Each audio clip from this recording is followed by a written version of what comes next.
Hello মারিনার্স, প্রথমত আমি সব মারিনার্স যারা এই ভিডিওটা দেখছেন সবাইকে হ্যাপি নিউ ইয়ার জানাতে চাই।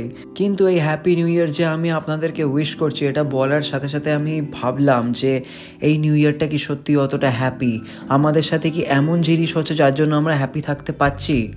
অ্যাকচুয়ালি সেটা হচ্ছে না। আমাদের ক্লাব থেকে একটা প্লেয়ারকে কেড়ে নেওয়া হয়েছে যে আমাদের কন্ট্রাক্টের মধ্যে ছিল, আর সেটা প্রমাণিত হয়েছিল যে ওটা কোনো ফেয়ার ডিসিশন হতে পারে না। কোনো ক্লাব এমনি কন্ট্রাক্ট ব্রেক করে অন্য কোথাও চলে যেতে পারে না। কন্ট্রাক্ট ব্রেক করার জন্য অনেক কিছু লাগে।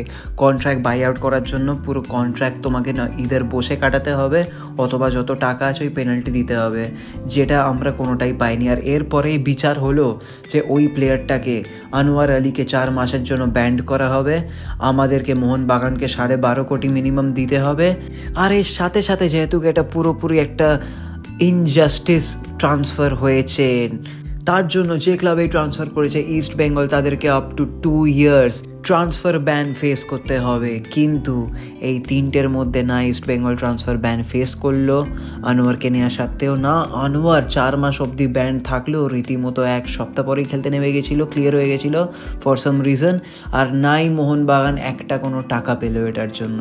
মানে আমাদের প্লেয়ার যে আমাদের কন্ট্রাক্টে আছে তাকে কেড়ে নেওয়া হলো, সে তো কোনো ব্যান পেলোই না। যে ক্লাব তাকে নিল তাদেরও কিছু হলো না, কিন্তু যাদের কাছ থেকে নিল, যাদের কন্ট্রাক্টে প্লেয়ার, তারাও কিছু পেলো না।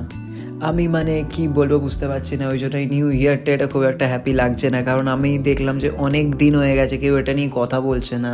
আপনার কি মনে হচ্ছে এটা কি ঠিক হয়েছে আমাদের সাথে?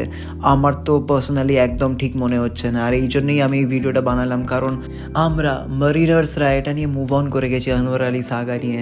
আমরা এখন আনোয়ার আলী কেসটা নিয়ে আর ভাবছি না, কিন্তু এটা ঠিক না, কারণ আমাদের সাথে যেটা হয়েছে ওটা ঠিক হয়নি।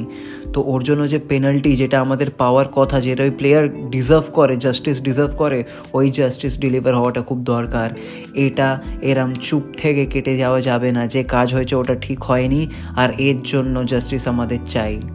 এর জন্য যে পেনাল্টি আছে ওই পেনাল্টিটা আমাদেরকে দিতে হবে। আর আনোয়ার আলী কোনো ব্যান্ডই পেলো না, যে ক্লাব তাকে নিল তাদের এগেনস্টেও কোনো অ্যাকশন নেওয়া হলো না।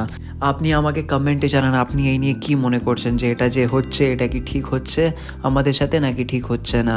আর এরম টাইপের আরও যদি আপনি ভিডিও দেখতে চান তাহলে চ্যানেলটাকে সাবস্ক্রাইব করুন, আর যদি আপনার ভিডিওটা ভালো লেগে থাকে তাহলে ভিডিওটাকে লাইক করুন। Until next time, thank you for watching. জয় মোহনবাগান।